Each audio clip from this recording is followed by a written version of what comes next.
الله أكبر الله أكبر لا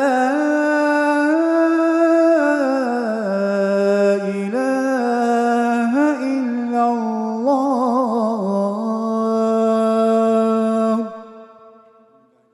قال الله عز وجل في كتابه الكريم بعد أن أقول أعوذ بالله من الشيطان الرجيم: ولما توجه تلقاء مدين قال عسى ربي أن يهديني سواء السبيل ولما ورد ماء مدين وجد عليه أمة من الناس يسقون ووجد من دونهم امرأتين تذودان قال فما خطبكما قالتا لا نسقي حتى يصدر الرعاء وأبونا شيخ كبير. رب اشرح لي صدري ويسر لي أمري واحلل عقدة من لساني يفقه قولي. اللهم ثبتنا عند الموت بلا إله إلا الله. اللهم اجعلنا من الذين آمنوا وعملوا الصالحات وتواصوا بالحق وتواصوا بالصبر. آمين يا رب العالمين. In today's khutbah, inshallah, I'll be speaking to you about a few ayat that belong to Surah Al-Qasas. Surah Al-Qasas is one of the many surahs in which Allah tells the story of Musa alayhi salam, and a unique part of his life is mentioned in Surah Al-Qasas that's not mentioned anywhere else in this way. And that is the story of how Musa alayhi salam got married. Now, there is no other prophet in the Quran about whom we get the story of how they got married, except Musa alayhi salam. That's it. It's the only prophet. And every story in the Quran has purpose, divine purpose. Allah selectively chose these stories for our guidance. So of all the stories, like there are marriages happening every day, and there are hundreds of thousands of prophets in history, and several dozen of them have been mentioned in the Quran, and none of their marriages are talked about in the way that the marriage of Musa alayhi salam is talked about. So the wisdom in that is that we should be seeking wisdom about marriage itself from this story. Allah did not just tell us these stories in vain, or not just for interesting facts, but every part of the story gives us some principles, gives us some guidance. And in these next less than 20 minutes, I'm going to share with you some parts of that story and some things we might be able to learn from that story.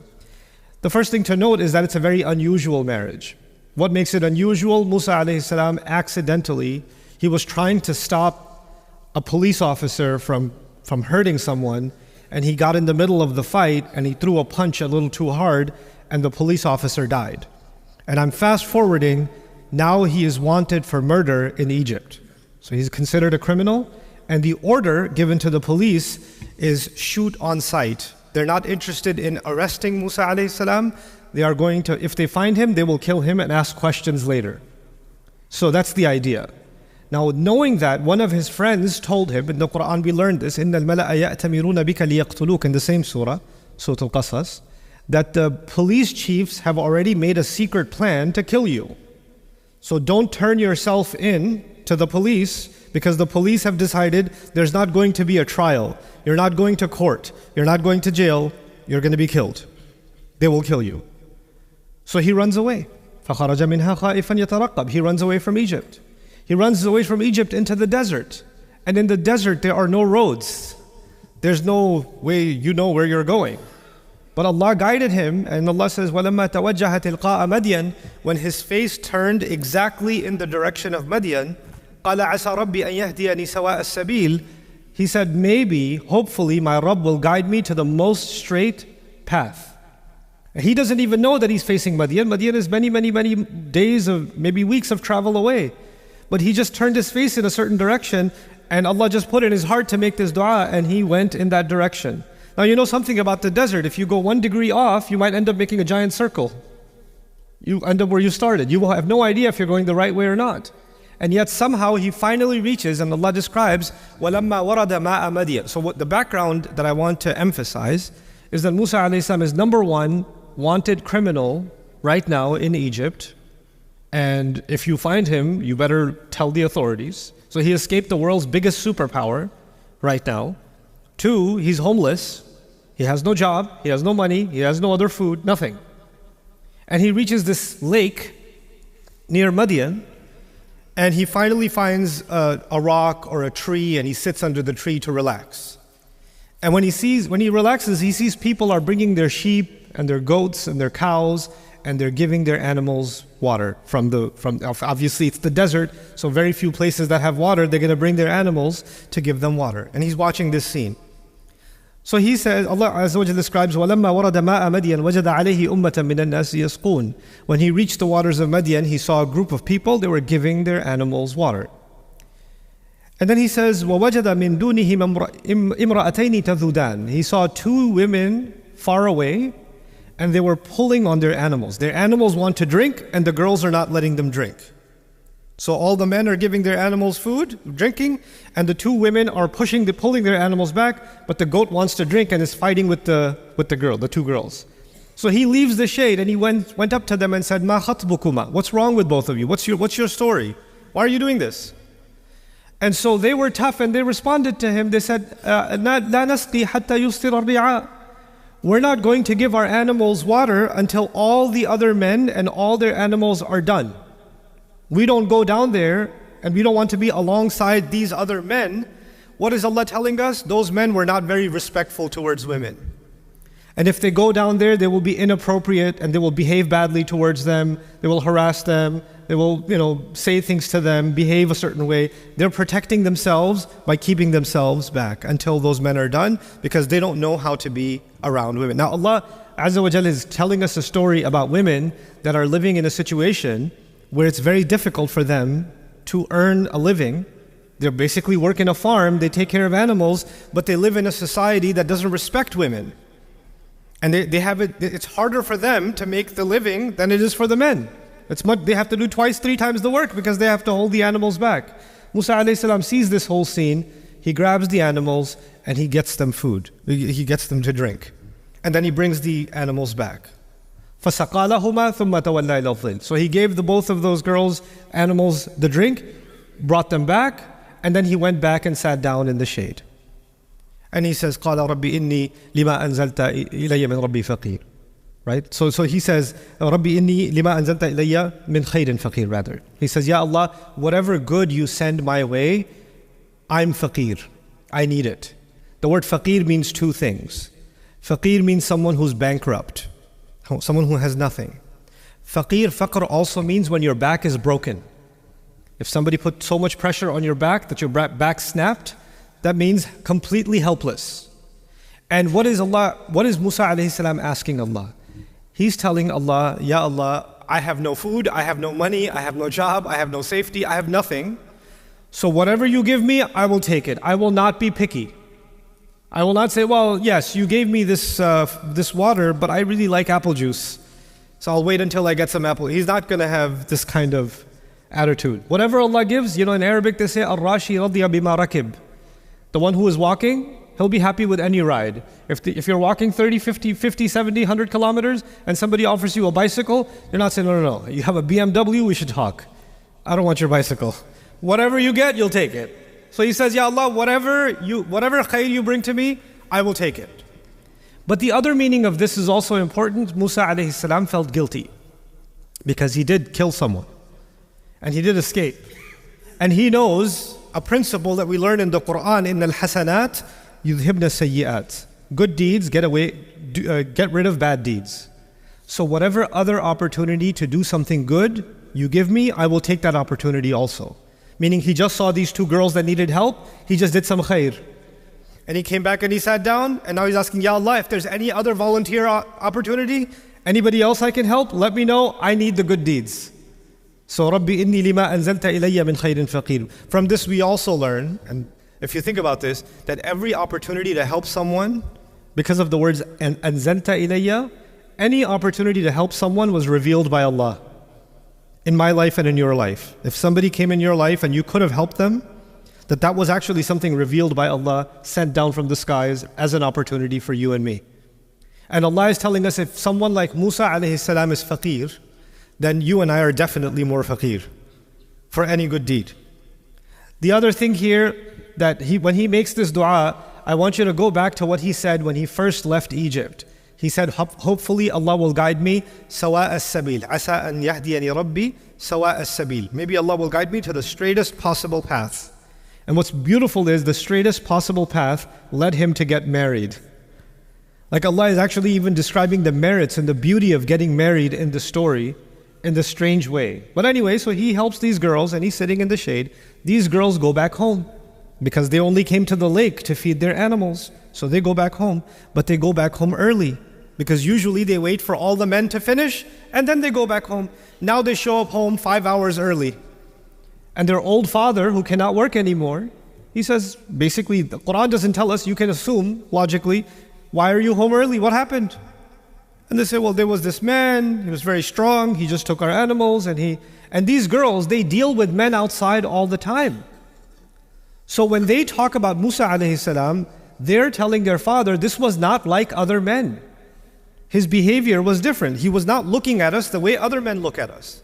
He wasn't talking to us like other men talk to us. He didn't help us and he followed us home or he was staring, nothing. He just went back under the shade and he just disappeared.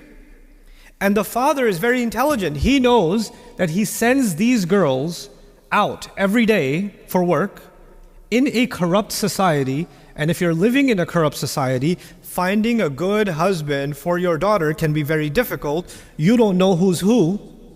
Everybody's bad out there. And you want to find a good match for your daughter. So even when he hears this description from his daughters, he realizes this is a good man. In his head, he's already got a plan. And the father understands his daughter. So the way she's talking about him, he can tell she liked his character also. So what does he do? He sends one of them back to get him. Now, if I'm a father and I have 2 daughters, and I'm going to go get a man, it's safer to send 2 daughters. Doesn't it make sense? Send both girls. But we find in the Quran, فَجَاءَتْ إِحْدَاهُمَا تَمْشِي عَلَى اسْتِحْيَاءٍ. He said one of them, and she came walking shyly. She came walking shy. She's shy because she's alone and she's nervous. Perhaps she's also shy because her father sensed something, she kind of likes him. And it's a final test for her. He already puts tawakkul in Allah when he puts her outside every day. So he's already in this situation. He trusts his daughter. He trusts his daughter. So he sends her out and he says, bring this man. فَجَاءَتْ إِحْدَاهُمَا تَمْشِي عَلَى اسْتِحْيَاءٍ. Now when Musa alayhi salam sees this girl again, he's like, what do you want? You need more help? Why are you here? So she feels shy and she says, Inna abi yad'uka. So she makes sure he understands, no, I'm not interested. My father is calling you. Inna abi yad'uka. لِيَجْزِيَكَ أَجْرَ مَا سَقَيْتَ لَنَا. So he can pay you for what you gave us, for the help you gave us. He wants to pay you. Now the simple question is, did Musa alayhi salam do this for the sake of Allah? Or did he do this to make money? He did it as an act of ibadah. That's what he did. His niyyah was for Allah. But this woman comes and says, my father wants to pay you for your work. Musa alayhi salam could just turn around and say, Jazakillahu khairan, but I did that fi sabilillah. I don't want anything from this dunya. Thank you so much. I'm going to go back and make dua to Allah. Because I did it for the niyyah of ibadah. That's it. But Musa alayhi salam says, sure, let's go get paid. They go. So why did he accept it? Why? Because Allah is teaching us how to understand dua. When Musa alayhi salam said to Allah, Ya Allah, whatever good you send my way, my back is broken, I will not be picky. And when this woman comes and says, my father would like to pay you, he understands Allah just answered his dua. He doesn't need to be more picky. He doesn't need to be more Islamic than Islam. He's not saying this is for the sake of Allah, I don't want anything dunya. Yes, I need dunya. I just asked Allah for some dunya. So he goes. And when he goes to the father, he tells the father asks him, what are you doing here, young man? I've never seen you before. They have a conversation. And the 2 girls are also listening from the side. And he says, فَلَمَّا جَاءَهُ وَقَصَّ عَلَيْهِ الْقَصَصِ. When he came to him, he told him the whole story. What's the whole story? I was born in Egypt. I was raised in the palace. I accidentally killed someone. I'm wanted for murder. I escaped the country. I'm a fugitive. I'm an illegal alien. I don't have a visa here. I don't have any citizenship here. I have no job here. I have no money. I am bankrupt. And here I am. So now the father knows that this young man, he's a good guy. He's a good young man. He's honest. But the world's biggest military wants to kill him, and he's homeless, and he's bankrupt, and all of this, and the girl calls the father. The girl says, Ya abati istajirhu. Dad, I love you, give him a job. Dad, give him the girl says to the father, give him a job. The father understood, if he gives him a job, there are 2 young girls in the house and this young man in the house. You can't give him a job, this doesn't work. So she is speaking kinaya, she's speaking indirectly, give him a job means, can you marry me to him? I know other men outside, they're not good like this man. I like this man, I like him enough, I trust him enough that he can work in this house. Remember, they don't even trust men enough that they can go to the same lake, remember that? But she trusts this man enough that he can work in this house. And she says to her father, we can hire him, he can work for us. The father understood the girl. And he goes to Musa alayhi salam. Inni uridu an unkiha ihda ibnatayya hatayn. I want to marry one of my 2 girls to you. Now, think about the marriage proposal. This young man came and said, I am illegal, I'm wanted, I have a criminal record, wanted for murder, I don't have a job. And the father says after 5 minutes, yeah, I think you should marry my daughter, it's a good idea. And he says, the father says, but you have to work for me for 8 years. And if you want to work for 10 years, up to you. You have the choice. You have to work 8 years or 10. Now look at the genius and the wisdom of the father. This is a good man, and a good man is hard to find. But you know what? If the man doesn't have the degree you wanted, he doesn't have the job you wanted, he doesn't have the papers you wanted, etc., etc. But he's a good man, that much you know now, 100%, that's a good man. Then all the other things can come from Allah. Goodness, I don't know if that will come from the sky or not. The character is there. All the other things we can help him with. So when he says, you have to work for me, he's not asking Musa for a favor, he's doing Musa a favor. Now Musa has a job. Now Musa alayhi salam is married to one of the girls. The father is also happy because one of his girls is married. Now they also have a protector in the house. Everybody benefits. Everybody benefits. But you can imagine that if we were talking about today's society, some Muslim neighbor, hey, so I heard you're getting your daughter married. Yeah. Who are you getting married to? Oh, this guy, he's not from our village. You're getting her married to an outsider? Must be a VIP, some important guy. Oh no, he's just homeless. Oh my God, what are you doing? You have such a wonderful daughter, you're ruining her future. Why are you getting her married to this person? And people talk, don't they? People talk. And when people start talking, people say, I don't know, this marriage he's a good guy, but people are doing too much talking. I don't think we can go forward with this marriage. Right? This is what we do in our societies. This is what we do in our cultures. If we don't make marriage easy, and if we don't make marriage based on the right reasons are character. The right reasons are integrity. The right reasons are honesty. If we don't make marriage easy, and if we stop listening to our daughters, because we listen to everybody else, everybody talks, the uncles are talking, the cousins are talking, the in-laws are talking, the neighbors are talking, everybody's talking. But the one person the father needs to be listening to is his daughter. That's the one person. She's an adult. And the one thing the father needs to be checking is the character. And he tested the character too. He sent his daughter alone. He tested. And he heard the whole story. And nobody comes to the house and says, by the way, and tells the story that Musa alayhi salam tells in order to impress someone. That's not an impressive story. That's a pretty good reason to say, you know what, I think you should leave. So he's seen his honesty firsthand. And so when you find that, then everybody's noise can stay. You make the right decision for your son and your daughter. That's the teaching Allah has given us. That's the beauty Allah has given us in this surah.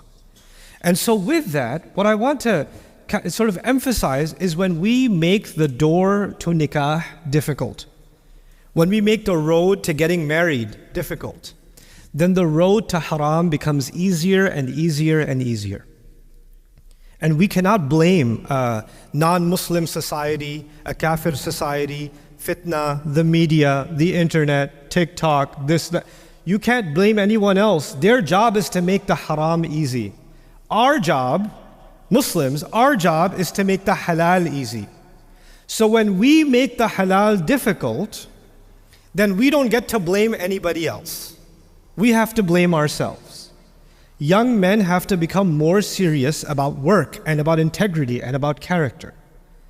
Young women have to think more about what kind of husbands they should be looking for. Fathers, in many cultures, it's hard for fathers to have conversations with their daughters about marriage. They just say, oh, he's got a good job, just do it. Yeah, but he's he's smoking weed, he's doing that's okay, I know the family. He'll become better after he has a baby. This kind of nonsense, this kind of idiocy. The Quran came to save us from these kinds of behaviors. So my dua for all of you, especially those of us that are fathers, that our children are able to find good spouses, and Allah makes us a means by which their journey towards marriage is made easy and it's not made difficult. And they can have good, normal, honest conversations with us about what they do want and about what they don't want, so that we don't force them or pressure them into situations that will create fitna for the entire community. Barakallahu li wa lakum fil Qur'an al-Hakim wa nafa'ani wa iyyakum bil ayati wa dhikr al-Hakim. I hope you guys enjoyed that video clip. My team and I have been working tirelessly to try to create as many resources for Muslims to give them first steps in understanding the Quran, all the way to the point where they can have a deep, profound understanding of the Quran. We are students of the Quran ourselves, and we want you to be students of the Quran alongside us. Join us for this journey on bayinatv.com, where thousands of hours of work have already been put in. And don't be intimidated, it's step by step by step, so you can make learning the Quran a part of your lifestyle. There's lots of stuff available on YouTube, but it's all over the place. If you want an organized approach to studying the Quran beginning to end for yourself, your kids, your family, and even among peers, that would be the way to go. Sign up for bayinatv.com.